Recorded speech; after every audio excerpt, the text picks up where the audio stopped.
हुजूर को दफन करके लौटे, तदफीन से फारग हुए, कब्र मुबारक में उतारा, हुक्म पूरा किया।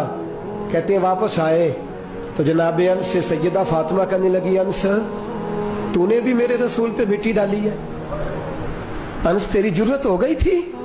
फरमाते उस वक़्त फातिमा का पहला आंसू गिरा और फिर 6 महीने हुजूर के बाद हयात रही, मैंने उसके आंसू ही गिरते देखे।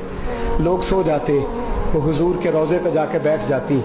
कहते मैं समझाता बहलाता, लेकिन फातिमा कहती अली सब्र अपनी जगह, करम अपनी जगह। और मैं तुझे क्या बताऊं, बहन भाई पहले सारे चले गए, वालदा पहले छोड़ गई, अब हुजूर अलैहिस्सलातु सलाम ने भी पर्दा डाल लिया है, मुझे चाह और जानिब कुछ दिखाई नहीं देता। कहते 6वां महीना था हुजूर के विसाल को। एक दिन मुस्कुराती हुई फातिमा घर आई रोजे से रात को बच्चों के साथ, तो शेर खुदा कहने लगे, मैंने कहा फातिमा बड़े दिनों के बाद मुस्कुराते देखा, क्या बात है? तो कहने लगी अली आज मेरी आंख लग गई थी, मुझे हुजूर ख्वाब में मिले हैं, तो मुझे हुजूर ने कहा तू रोती क्यों है?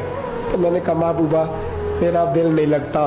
तो फरमाया बेटी तैयारी कर, तू मेरे पास आने वाली है। हजरत अली फरमाते हैं बस फातिमा बीमार हुई, चंद दिन गुजरे तो मुझे बुलाया और कहने लगे अली वक्त जाने का आ गया है, ये अली के घर की है इज्जत अली से सुनते, नबी के घर की है इज्जत नबी से सुनते, वो जिसने मुअज़्ज़ज़ किया घराने को, हुसैन पाल के जिसने दिया जमाने को, जाने का वक्त आ गया है अली।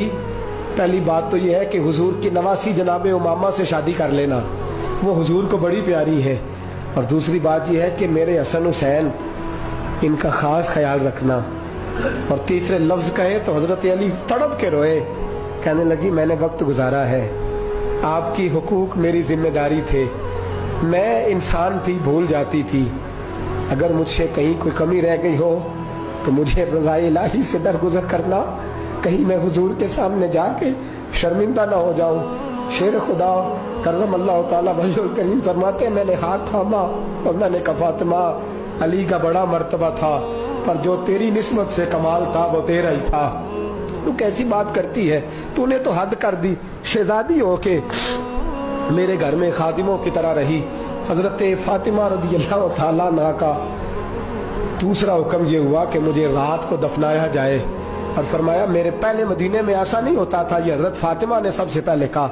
फरमाया मेरी चारपाई के साथ लगा के ना शाखें, चारपाई के साथ तो ऊपर ला के उन्हें ऊपर से बांध देना और उन शाखों के ऊपर एक कपड़ा डालना, मेरे कफन पर भी किसी की नजर न पड़ जाए।